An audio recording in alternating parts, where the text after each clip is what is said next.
Trump just blew the door wide open on his vice president pick once again, this time on Fox News. He had a major speaking event last night on fake Fox News on the Laura Ingraham show, and he speculated more than ever before, gave us more information than ever before about who his vice presidential pick could be. One person I think is the most lunatic thing I've ever heard, but let's get to it. Welcome to Doug in Exile. I'm Doug TenNapel. This is where the happy patriots are.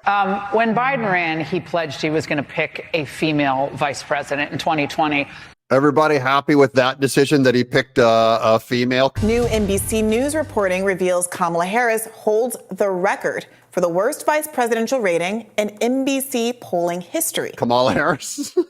What qualities are you looking for in your vice presidential pick? Well, always the first quality has to be somebody that you think will be a good president, because if something should happen, you have to have somebody that's going to be. But if he really does mean that he's going to pick the next president, who is the next president going to be? It really does start limiting the list. A great president. A lot of people are talking about that gentleman right over there. And he's been so great. He's been such a great advocate. I have to say, this is in a very positive way, Tim Scott. This is kind of condescending, what he's going to say here, that Tim Scott fights more for Trump than for himself. I don't think Trump is going to pick Tim Scott. He has been much better for me than he was for himself. I watched his campaign, and he doesn't like talking about himself. But boy, does he talk about Trump. And I said, I called him. I said, Tim, you're better for me than you were for yourself. But he's fantastic, and he's a fantastic person. Someone who can step into the role. Most importantly, you have to view that. Is the person who Trump would pick to be the next president in 4 years. Number one for VP. I'm getting an idea. The audience has been asked who they think would be a good choice, and various names came up. One of them was, of course, Vivek Ramaswamy. He's made a big splash. Ron DeSantis, who's making an appearance today in South Carolina, we just found out. Obviously, Tim Scott, Byron Donalds, and a big presence here for Tulsi Gabbard. This is the weirdest thing I'd ever heard of. Tulsi Gabbard is a terrible pick. And I mean, probably worse than Nikki Haley as far as being a bury the needle leftist. This is proof to me that the conservative party is going nuts and has gone full on to the left of Obama in 2008. This Fox News audience is crazy. But the main thing is that he mentioned Ron DeSantis in a positive light. He did not disqualify him for the first time. I think Vivek Ramaswamy isn't going to be great either. This is Soros money that funded that guy. But I do like the idea of Tim Scott, and I love the idea of Byron Donalds out of Florida, and Ron DeSantis are my preferred three of the picks that they're talking about. But listen to the Fox News audience respond to Tulsi Gabbard. Very interesting. Keep clapping, everybody. Here's my thing with Tulsi Gabbard. She's okay with abortion up to 20 weeks. That makes her to the left of Obama in 2008. And all these conservatives in the audience are cheering for her.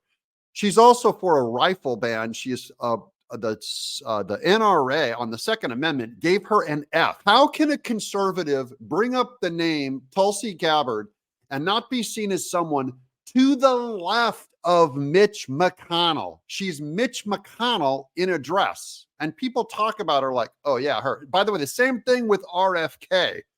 You're not a conservative. She's also huge, okay, with the Green New Deal. These are global warming alarmists that will destroy capitalism and businesses, attack it from the government level top down. Same with RFK and Tulsi Gabbard. Guys, not even close. Just sit there and just say, when you say Tulsi Gabbard and RFK, just say, I'm for Barack Obama in 2008. I'm for his policy. I'm to the left of him, and including on the same-sex issue, which both of those guys are forcing. So basically, you're saying there's no such thing as conservative anything. And Kristi Noem as well, I should say. Right. are they all on your short list? They are. And when can we expect that you will announce your choice? The one thing that always surprises me is that the VP choice has absolutely no impact. It's whoever the president is. It just seems. I do think a black vice president really helps with the black vote, especially these two gentlemen. I mean, Byron Donalds and Tim Scott. I think Byron Donalds is an amazing firebrand. I actually like him better than Tim Scott. But you'll be a one-term president because you've already served, so you can only serve for one term, although they say you'll never leave office. I assume that you'll never leave. There'll never be another election Don't again. do it. He'll never leave. He's never going. Oh, these people. They are so for that reason, it is important who you pick. I think it's very important. But look, first is that, as we said, it has to do with whoever is, it's a very important position for that reason. Look how high his energy is. Trump has more energy than me. He has done nothing but campaign and been in courtrooms, and this guy does not quit. You would like to get somebody that could help you from the voter standpoint. And honestly, all of those people are good. They're all good. They're all solid. And I always say I want people with common sense because there's so many things happening in this country that don't make sense. Who wants an open border? Who wants high interest rates? Who wants all electric vehicles? And they're fine, but you want to have choice. You want to go to combustion. You want to go to any hybrid. Here, when he talks about a variety of issues, from energy policy to all these different, banks, interest rates, environment, to me, the one that has the biggest portfolio on that front is Ron DeSantis.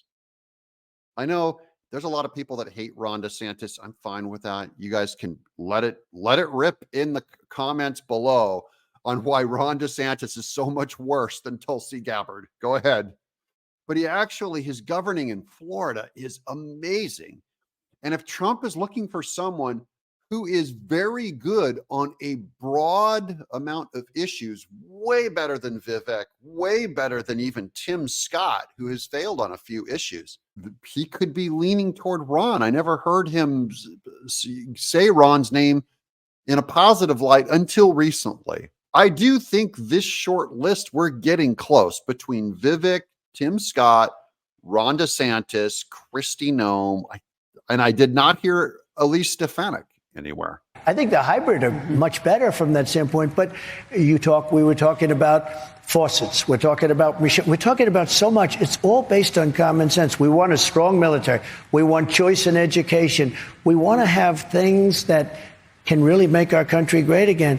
And now the energy turns from them and their opinion to you and your opinion. This is where you guys make me happy.